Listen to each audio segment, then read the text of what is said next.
Ok, pessoal, vamos lá, continuando nossa aula do sujeito. Então, nós temos aqui também o núcleo do sujeito, né? Vamos lá, núcleo do sujeito.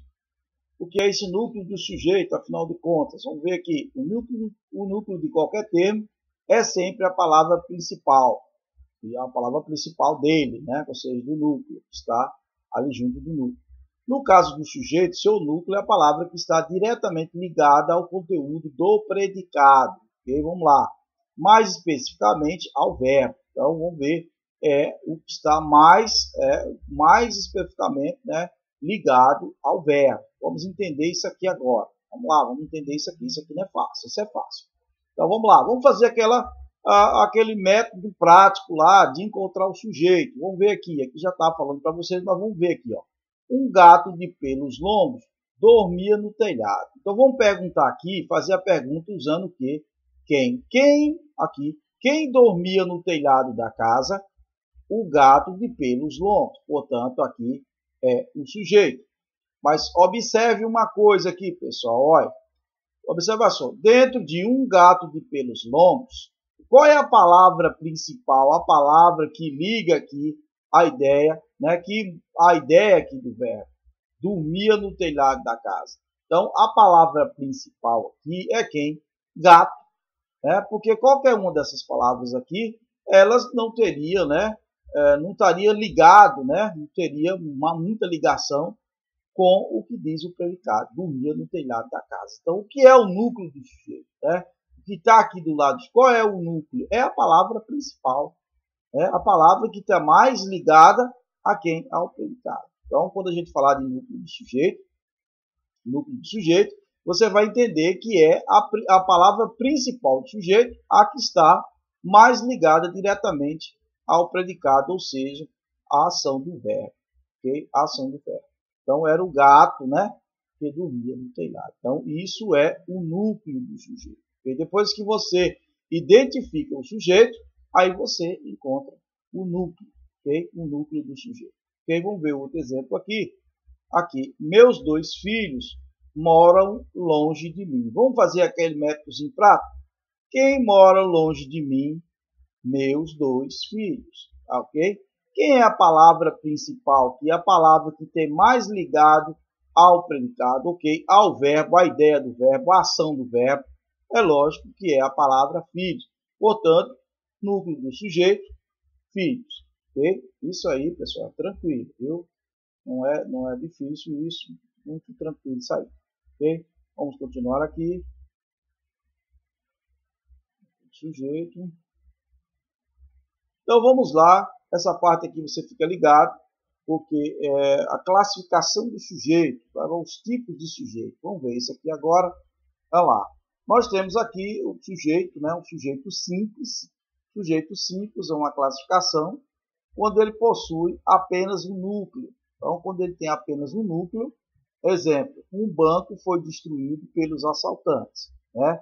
Então, quem foi destruído pelos assaltantes? Um banco.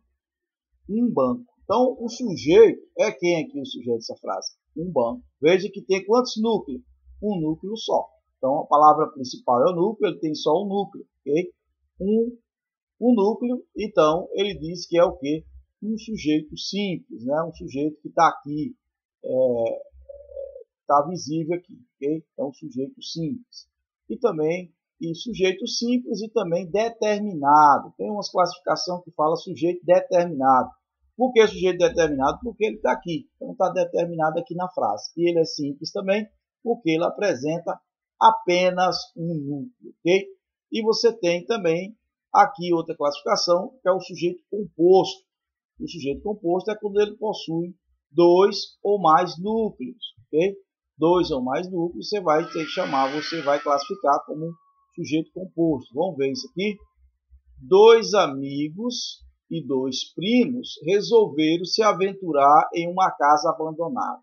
Vamos fazer um métodozinho. Vamos lá.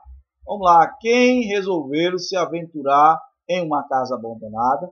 Dois amigos e dois primos. Okay? Então, quantos núcleos tem essa oração? Então, ela tem dois núcleos, ó.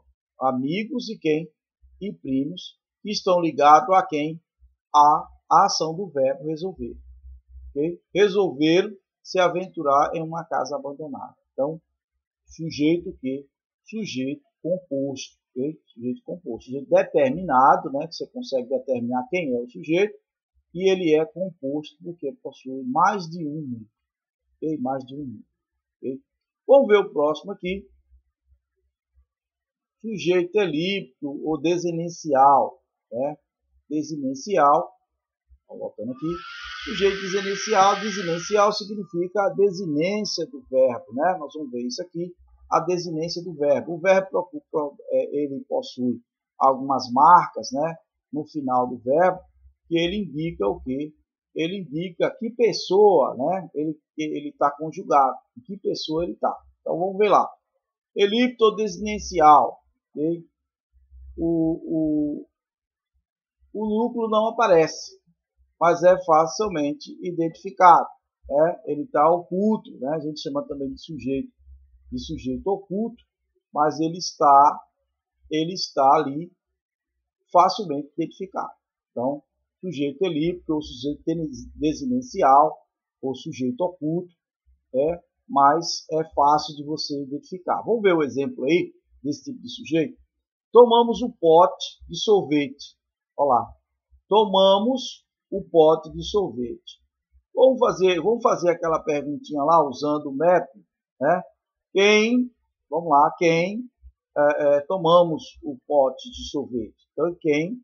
Aí agora, tomamos, quem é aí o sujeito do verbo tomamos? É lógico que verbos terminados na desinência mos, o sujeito é nós. Então, nós tomamos o pote de sorvete, ok? O verbo não está aí, não está determinado aí, não está escrito aí, mas nós sabemos que o sujeito é nós. Portanto, ele chama aqui de elíptico ou desinencial esse tipo de sujeito. Esse tipo de sujeito também, pessoal, você vai ser chamado também de sujeito implícito, né? Eu acho que até aqui uma forma de você definir o nome, identificar, é mais como sujeito implícito. Por quê? Porque ele não está lá, mas ele está implícito, okay? Que nós é o sujeito. Então, ele é chamado também de sujeito implícito, sujeito oculto, sujeito desinencial. Então, tudo isso é a mesma coisa, ok? Para dizer a mesma coisa. Criaram, assim, a gramática, vários tipos de nome para denominar esse tipo de sujeito, ok? Ele não aparece expresso, mas a gente sabe, pela desinência do verbo, que aqui o sujeito é nós, ok? Então, o mesmo sujeito aí, sujeito implícito, sujeito oculto, sujeito desinencial, aí os nomes que já chamamos desse tipo de sujeito, ok? Então, vamos lá. Outro tipo de sujeito é o sujeito indeterminado. Okay? Vamos ver isso aí, qual é a característica dele. Vamos lá. Não se quer ou não se pode identificar na oração. Então, um sujeito indeterminado, ou alguém não quer identificar, ou ele não pode ser identificado. Okay? Vamos ver aqui como é esse sujeito indeterminado. Qual é a característica desse tipo de sujeito indeterminado? Contaram o seu segredo para mim. Já viu aquela historinha, né? Tem uma historinha de me disseram, me contaram. Aquela história que você não acha quem foi o autor, quem foi o sujeito. Pessoas mesmo, tem gente muito que gosta muito de fofoca. Aí chega para você e disseram, me disseram. Quem foi que disse isso? Me disseram. Então, é mais ou menos esse tipo de sujeito da realidade, aquele sujeito que é indeterminado. Quando alguém não quer que identifique o sujeito, ele usa com esse verbo aí, vamos ver aí, em terceira pessoa do plural. Vamos lá. Contar o seu segredo para mim. Olha só aí a historinha. Contar o seu segredo para mim. Então já não quer dizer quem foi o sujeito que contou. Então vamos ver lá. Observe que o falante não sabe ou não quer determinar o sujeito que praticou a ação de contar o segredo. Por isso ele empregou o verbo contar na terceira pessoa do plural, sem fazer referência a uma pessoa determinada. Então, aí, esse verbo aí, sujeito indeterminado, vocês vão lembrar que ele é muito usado, né? Principalmente aquilo que eu te falei, nas confusões, nos rolos, né? No fuxico, o pessoal usa muito o sujeito indeterminado. Okay? Vamos lá, outro exemplo. Trabalha-se tranquilamente nesta empresa. Então, vamos fazer a pergunta aqui, o verbo. Vamos fazer aqui a pergunta no primeiro lá, voltando lá. Quem contar o seu segredo para mim? Cadê agora aí? Cadê na oração? A gente não acha o termo. Cadê o termo? Cadê o sujeito? Você não acha. Okay? Então o sujeito está indeterminado. Não é que não existe um sujeito. Existe um sujeito, mas ele está indeterminado. Okay? E uma das características é que geralmente vem os verbos em terceira pessoa do singular, terceira pessoa do plural, eles. Okay? Vamos ver outro exemplo aqui. Trabalha-se tranquilamente nessa empresa. Quem trabalha tranquilamente? Olá, quem trabalha? Vamos fazer a pergunta de novo? Ao verbo, quem trabalha tranquilamente? Então, não é possível responder essa pergunta, ou seja, identificar quem é o sujeito. Okay? Aqui não dá para se saber quem é o sujeito. Okay? Então, quando você tem o verbo aqui, quando o verbo está em terceira pessoa e não aparece ninguém aqui que identifique o sujeito, okay? Quando o verbo aparece com essa partícula se aqui também, ele não tem dentro da frase nenhuma outra palavra que possa identificar esse sujeito, então a gente diz que é indeterminado. A gente sabe que tem alguma coisa, que alguém executou a ação, mas a gente não sabe quem foi. Portanto, sujeito indeterminado. Okay? Vamos lá. A indeterminação do sujeito se dá por meio de dois procedimentos. Vamos ver os dois procedimentos. Com o verbo na terceira pessoa do plural, sem referência a seres determinados. Então, no terceira pessoa do plural. Tomar o pote de sorvete. E aí, vamos fazer a pergunta? Quem tomar o pote de sorvete? Ninguém sabe. Então, sabe que alguém fez, mas está indeterminado. Comentaram sobre o rombo da Previdência. Quem comentaram sobre isso? Então, ninguém sabe quem foi que comentou. Então, com o verbo também na terceira pessoa do singular e acompanhado do pronome se. Nós vimos lá. Precisou-se de mais sorvete. Vamos lá. Quem precisou de mais sorvete? Não sabemos quem, mas sabe que alguém precisou. Então, sujeito indeterminado. Vive-se bem aqui. Quem vive-se bem aqui? Ninguém sabe. Okay? Então, portanto, duas possibilidades. Verbo na terceira pessoa do plural e verbo na terceira pessoa do singular, acompanhado do pronome se. Okay? Característica do sujeito indeterminado. Okay?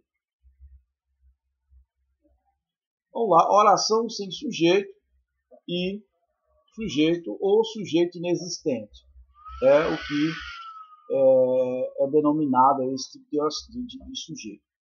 Sujeito ou sujeito inexistente. Esse aqui, pessoal, é fácil de identificar, não é difícil não. Quando a oração é uma simples anunciação de um fenômeno, que é a informação da ocorrência ou existência de algo, ou apenas a indicação de tempo ou de distância. A oração sem sujeito acontece com, vamos ver aqui, quando é que acontece a oração sem sujeito? Os verbos que indicam o quê? Fenômenos da natureza. Você guarda isso aí, ó. Sujeito inexistente. Quando os verbos, tá lá, quando os verbos indicam fenômenos da natureza, chover, nevar, gear, ventar, trovejar, relampejar, anoitecer. E quando se faz o quê?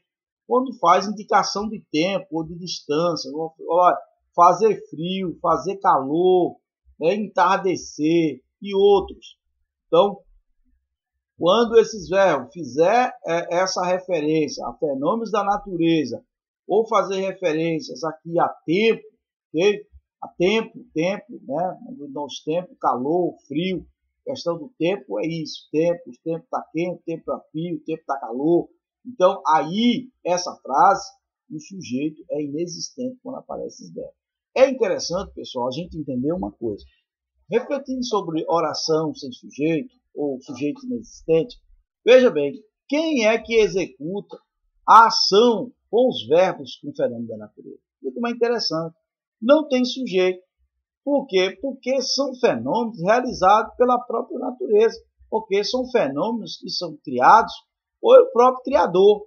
Então, não tem um sujeito humano aí para poder, vamos dizer assim, a ação desses verbos. Então, chover, nevar, gear, ventar, trovejar, relampejar, anoitecer, eles não têm sujeito.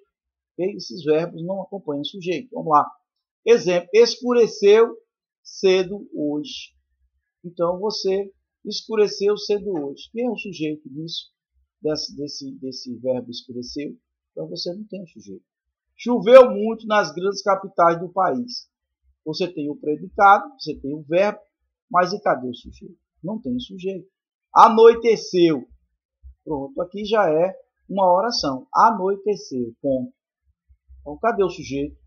Então, oração sem sujeito ou sujeito inexistente. Isso é fácil de lembrar, fenômeno da natureza. Vamos ver aqui também, aqui mais algumas coisas sobre a oração sem sujeito. O verbo haver, no sentido de existir, ocorrer ou acontecer, ou indica tempo passado, na terceira pessoa do singular. Vamos lá, terceira. Quem é a terceira pessoa do singular? Eu, tu, ele. Então, terceira pessoa do singular, ele. Então, quando o verbo haver está no sentido de existir, no sentido de ocorrer ou acontecer, ou indicando tempo passado, então aí essa oração também é oração sem sujeito. Vamos lá. Ou sujeito inexistente. A classificação dele é sujeito inexistente. Olha lá. Havia pessoas descontentes na fila do banco. Qual é o sentido do verbo haver aqui? Do verbo haver é o sentido de que existiam pessoas descontentes. Então aqui, nesse tipo de frase aqui, não tem sujeito. Okay? Havia pessoas descontentes na fila do banco. Então não tem um sujeito aqui dessa ação. Okay? Havia pessoas descontentes, existia pessoas lá, mas não tem um sujeito. Okay? Houve algo de anormal, no sentido de aconteceu. Aconteceu algo anormal aqui. Quem é o sujeito desse verbo? Não tem sujeito. Okay? Houve algo de anormal aqui. Não tem sujeito. Há meses que não vejo. Então, é referente tempo que? Tempo passado, né? Faz tempo, né? Há meses, né? Faz meses que eu não vejo. Então, aqui também não há sujeito. Então, temos que guardar essas características para a hora que você precisar identificar. Vamos lá. Os verbos fazer e ser na indicação de tempo ou fenômeno da natureza. Vamos ver isso aqui como é.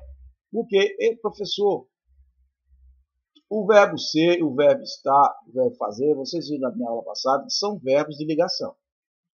São verbos que indicam o que está. Mas olha só o que acontece. Quando eles estão combinados na indicação de tempo ou fenômeno, então a oração é a oração sem sujeito. Ó, estava frio. Ok? Está fazendo referência ao que? Indicação de tempo. Ok? Estava frio. Faz um calor terrível aqui, ó. Fenômeno de novo. Okay?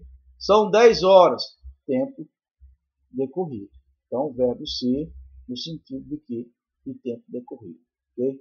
E como é que eu faço aqui, professor, para me aprender isso? Eu vou ter que estudar. Eu vou ter que vir aqui várias vezes nesse assunto até eu guardar e entender essas características de cada tipo de sujeito.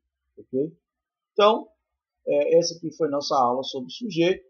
Então, você fique ligado. Depois leia esse material, assista a minha aula novamente, para você entender. Próxima aula, nós falaremos mais especificamente sobre predicar. Então, um forte abraço e até a próxima aula.